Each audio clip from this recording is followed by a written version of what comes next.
राम मंदिर प्राण प्रतिष्ठा उत्सव उपलक्षे श्रीक्षेत्र कल्याण श्रीधर दास जहाँकि सैंड एनिमेशन प्रस्तुत कर रामंकर और राम मंदिर जो चित्र अच्छी तार प्रदर्शन कर सीधा सड़क आलोचना करवा। प्रथम ओडिशा भास्कर लाइव को स्वागत। कौन कहे काली राम मंदिर प्राण प्रतिष्ठा उत्सव होची आपण आज कले केते समय लागिला ए सैंड एनिमेशन को? जय श्रीराम। मु भास्कर शिल्पी श्रीधर दास दीर्घ 500 वर्ष प्रतीक्षार अंत घटी। प्रभु श्रीरामचंद्र तांकर जन्मभूमि अयोध्या रे विराजमान करने को जाउछंती। समग्र देश एबे राममय। समग्र देशवासी मन में आग्रह उत्कंठार सीमा नहीं। यही अवसर रे मु प्रभु श्रीरामचंद्र भव्य मंदिर ता सहित श्रीरामचंद्र प्रतिकृति को बालुका कला निर्माण करी।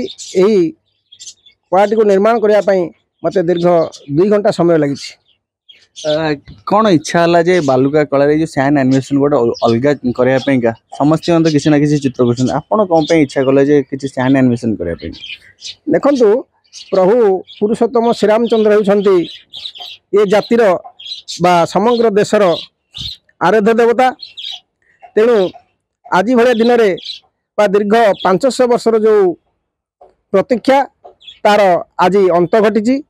यही अवसर में समग्र देशवासी जो आनंद उल्लास और उत्कंठार अपेक्षा करछंती तार भी अवसान घटुची। तेणु यही अवसर में मुझे बालुका कला माध्यम प्रभु श्रीरामचंद्र एवं तांकर अयोध्यार जो आमर भव्य राम मंदिर निर्माण करछि एवं मु प्रभु श्रीरामचंद्र को यही कला माध्यम मोर भक्ति अर्घ्य प्रदान करुछि। धन्यवाद देवी। निश्चित भाव निज कला माध्यम श्रीराम को एवं हला निजर भक्ति देखते जहाँकि 2 घंटा समय नहीं श्रीक्षेत्र कॉलोनी श्रीधर दास 2 घंटा समय नहीं अति सुंदर एवं निखुण भाव यही सैंड एनिमेशन चलचित्र प्रस्तुत कर। पुरी सरोज कुमार मल्लिक रिपोर्ट ओडिशा भास्कर।